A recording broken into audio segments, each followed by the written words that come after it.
নমস্কার, দেখছেন জি 24 ঘন্টা দিনের সেরা ব্রেকিং মানে রাত 10টায় আমি শুক্লা জানাবো আজকে সারাদিনের সবথেকে বড় ব্রেকিং কি। সোমবার চাকরিহারাদের সঙ্গে মুখ্যমন্ত্রী মমতা বন্দ্যোপাধ্যায় বৈঠক করবেন। গতকালই মমতা বন্দ্যোপাধ্যায় পরিষ্কার করে জানিয়ে দিয়েছিলেন, আর মমতা বন্দ্যোপাধ্যায় যখন বৈঠক করবেন সেই দিনই পাল্টা বিজেপির তরফ থেকে কর্মসূচি নেওয়া হয়েছে, অর্থাৎ যুযুধান দুই শিবির। একদিকে তৃণমূল কংগ্রেস শাসক দল আর অন্যদিকে প্রধান বিজেপি বিরোধী দল। দুই বৈঠক, একদিকে বৈঠক আর অন্যদিকে অবশ্যই রাস্তায় নেমে যে কর্মসূচির কথা ঘোষণা করা হয়েছে 7 তারিখ কালীঘাট চলো ডাক দেওয়া হয়েছে বিজেপি যুব মোর্চার তরফ থেকে। মমতা বন্দ্যোপাধ্যায় যখন চাকরিহারাদের সঙ্গে কথা বলবেন সেই দিনই পথে নেমে কর্মসূচি ঘোষণা বিজেপির তরফ থেকে। 13 তারিখ কলেজ স্কোয়ার থেকে রানী রাসমণি মিছিলে চাকরিহারাদেরও ডাক দেওয়া হয়েছে বিজেপি রাজ্য সভাপতির তরফ থেকে।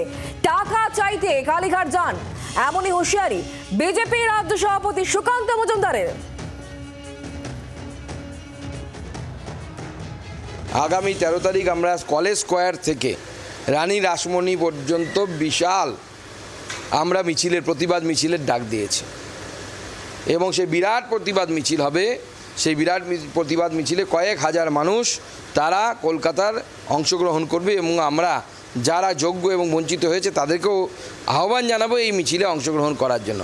তার আগে আমাদের যুব মোর্চা কালীঘাট চলো কর্মসূচি 7 তারিখে পালন করবে। ওনার তো কোনো কিছুতে দায় হয় না, সব দায় নাকি অন্যদের হয়। উনি শুধু ক্ষীরটা খাবেন, দায় কিছু নেবেন না। ক্ষীর খেয়ে যাচ্ছেন সমানে, ক্ষীর খান।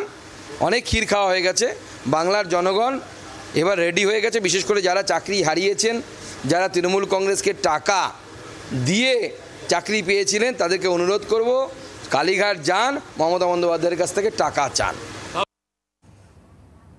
সুকান্ত মজুমদারের বক্তব্য শুনলেন। সোমবার দিন খুব গুরুত্বপূর্ণ বৈঠক। মমতা বন্দ্যোপাধ্যায় নেতাজি ইন্ডোরে কথা বলবেন যারা চাকরি হারিয়েছেন। সুপ্রিম কোর্টের রায়, এই রায়ে প্রায় 26,000 চাকরি বাতিল হয়ে গিয়েছে। আর তারপরই মুখ্যমন্ত্রী মমতা বন্দ্যোপাধ্যায় গতকাল স্পষ্ট করে জানিয়েছেন যে তিনি সোমবার দিন অর্থাৎ 7 তারিখে তিনি চাকরিহারাদের সঙ্গে কথা বলবেন, আর সেই দিনই বিজেপির তরফ থেকে কর্মসূচি নেওয়া হয়েছে।